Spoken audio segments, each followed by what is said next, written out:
Alexa, play Shiv Bhakti Bhajan. Playing Shiv Bhakti by Lalitya Manshaw from Jio Sawan.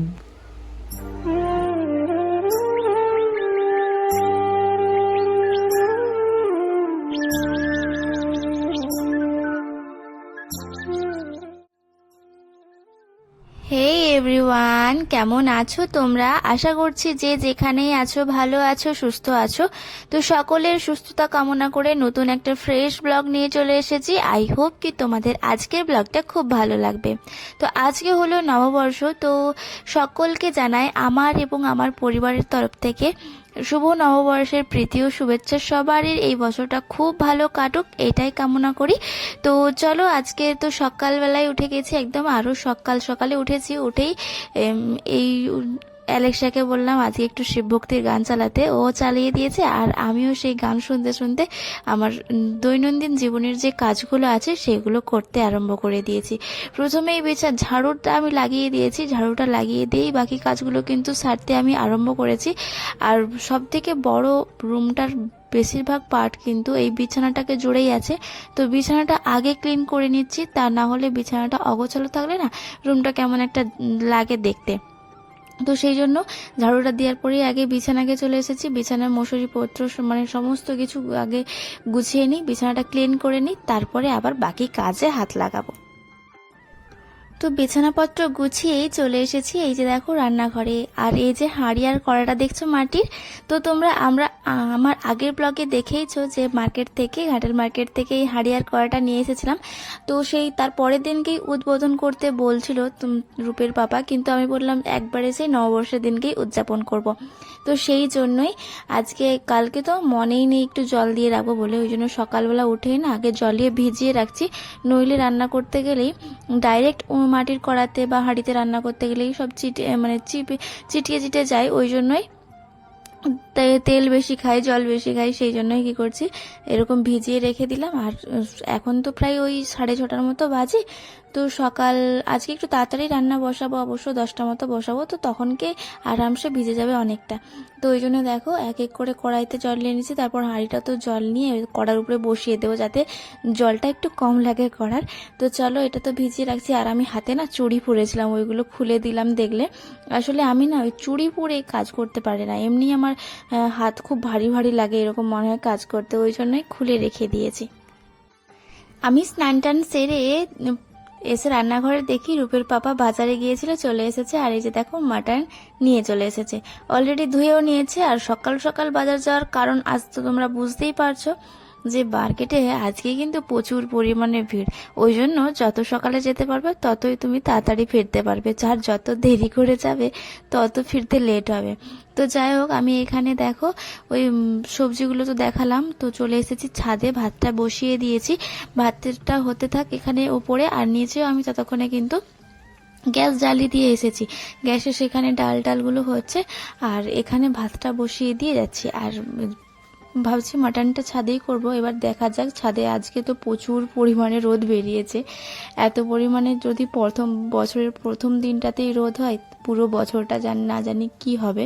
পুরো বছর ছাড়ো, এই যে গরমকালটা, এই 2 মাসই কি করে থাকবো তার ঠিক নেই।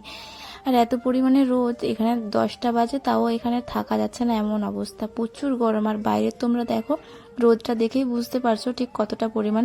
আর রোদ দেখে না তোমরা নিজেও তো ফিল করেছো কালকে কত পরিমাণ গরম ছিল।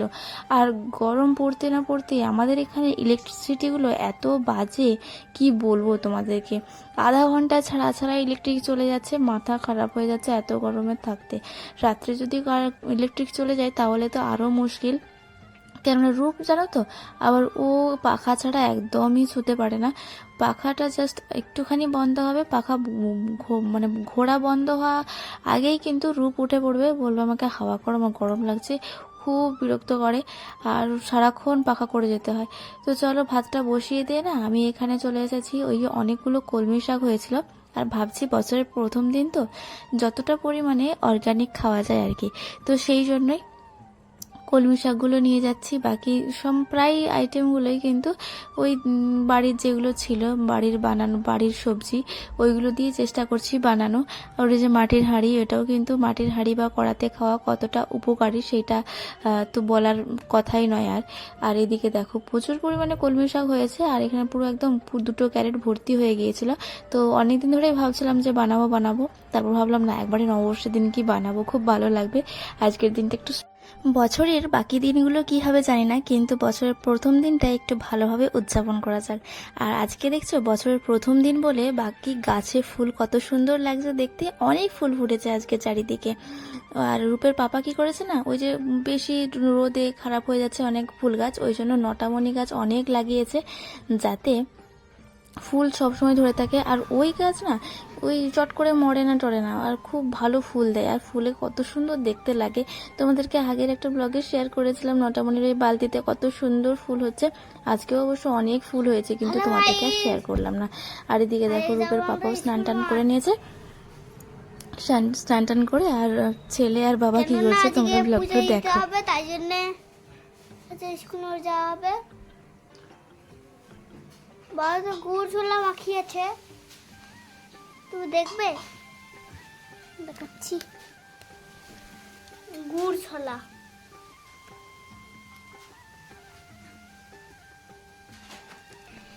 বাবা তো ওই যে আমাদের পুতুল মামাকে মনিকে খেতে দিয়েছে।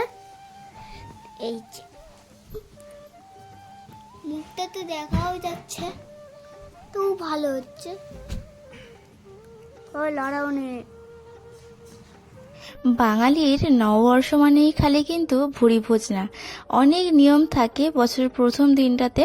যেমন একটা নিয়ম হলো আমাদের এখানে এই যে দেখো গুড় ছোলা দেওয়ার নিয়ম।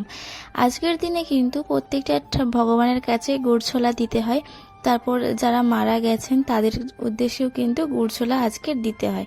তো রূপের পাপা স্নান টান সেরে আমাদের যে গ্রামে কালী মন্দির আছে, এটা আমাদেরই মন্দির, কিন্তু আমাদের আগের বাড়িটা এখানেই ছিল।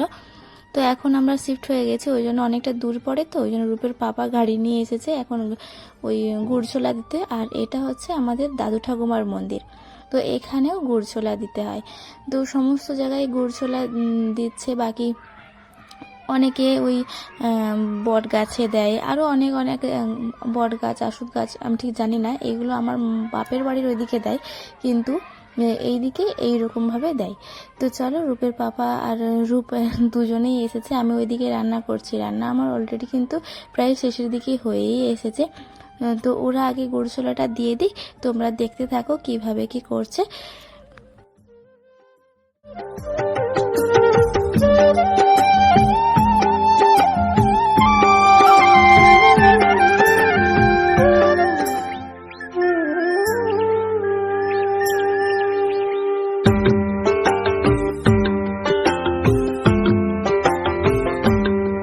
আজকের দিনে বাবা ঠাকুরমশাইকে ডেকেছিলেন সেবা করাবেন বলে। তো এই যে ঠাকুরমশাই এসেছেন, তাকে সেবা দেওয়া হলো। আর এদিকে দেখো রূপ প্রণাম করতে গিয়েছিল, তো ঠাকুরমশাই ডেকে, তো একসঙ্গে ঠাকুরমশাই ও একসাথে খাওয়া দাওয়া করছে, সেবা নিচ্ছে আর কি, এটাও বলতে পারি। আর বাবা গল্প করছে দেখো, আর খাওয়া দাওয়া সেরে এই যে দেখো এখন রূপ সকলকে প্রণাম করে নিল। নববর্ষ তো সবার আশীর্বাদ নিয়ে বছরটা চালু হচ্ছে, খুবই ভালো লাগলো। আর এদিকে দেখো আমার রান্না বান্না চলছে, এখনো লাস্ট স্টেজ বলতে পারি, এটা রাইস হচ্ছে। আর রান্না বান্না হয়েও গেছে, তোমরা দেখতেই পেলে। রান্নাবান্নার কি দেখাবো, তো ফোনটা নিয়ে চলে গিয়েছিল, একটা ফোনেই তো ভিডিও হয়, আর এই ফোনটারই শুধুমাত্র ক্যামেরাটা একটু ভালো, তো সেই হিসাবে না এই ফোনটাতে আমি ভিডিও করি। আর এই ফোনটা তখন ছিল ওই রূপ আর রূপের পাপা নিয়ে গেল মন্দিরকে, ওই জন্য আর ভিডিওটা তোমাদেরকে দেখাতেই পারলাম না, আর কি হয়েছিল না হয়েছিল, কিভাবে করলাম না করলাম। তো যাই হোক, এইদিকে দেখো বাবা স্নান টান করে তো সকালে আজকে রেডি হয়ে গিয়েছিল, মানে ফ্রেশ, আজকে সকালেই সমস্ত কিছু স্নান টান সবাই সেরে নিয়েছিল। তো এই যে দেখো বাবার খাবারটা এখন রেডি করছি। আর বাবা আজকে যেহেতু রবিবার, আর রবিবার মানে যারা আমার ডেলি ব্লগ দেখো তারা জানবে যে বাবা আজকের দিনটা নিরামিষ করেন, তো সেই জন্য আজকে কিন্তু কোনো রকম মাছ হয়নি। আর বাবা এমনিতে তো মাংস টাংস খান না, তো সেই হিসেবে আজকে বাবার সমস্ত কিছু নিরামিষ হয়েছে, ভাত হয়েছে, 5 রকম ভাজা। তো তোমরা দেখো, দেখতেই পাবে কি হয়েছে না হয়েছে। আর ডিটেলসে তোমাদেরকে কিছু বললাম না। আর মাটির হাঁড়িতে ভাত, এটা কিন্তু জবরদস্ত হয়েছে। মাটির হাঁড়িতে ভাত কিন্তু একটা আলাদা স্মেল আসে, আর একটা মাটির গন্ধ আসে, আর খেতে খুব ভালো লাগে। এটা আমার পার্সোনাল মত, কারো ভালো লাগতেও পারে আবার কারো নাও লাগতে পারে, কিন্তু আমার পার্সোনালি খুব ভালো লাগে। ওদিকে দেখো, আজকে যেহেতু নববর্ষ, ওই জন্য সকাল সকাল সবাই খেয়েও নিতে চায়। আর বাঙালির শেষ পাতে মিষ্টি হবে না, মিষ্টি আর দই, এটা তো মানাই যায় না। তো দেখো, এই যে আজকে আমাদের এখানে স্পেশাল ল্যাংচা নিয়ে এসেছিল রূপের পাপা। এই ল্যাংচাগুলো না এত বড়, এখানে আশপাশে কিন্তু কোথাও এত বড় ল্যাংচা হয় না। তো এই আমাদের নিমতলা বাস স্ট্যান্ডে কিন্তু এত বড় বড় ল্যাংচা পাওয়া যায়। অনেক দূর দূর থেকে লোক আসে এখানে ল্যাংচা খাওয়ার জন্য, খুবই টেস্টি। আর এদিকে দেখো, বাবাকে দিয়ে দিলাম। আর এখন আমরাও সব খাবারগুলো রেডি করে নেব আমাদের।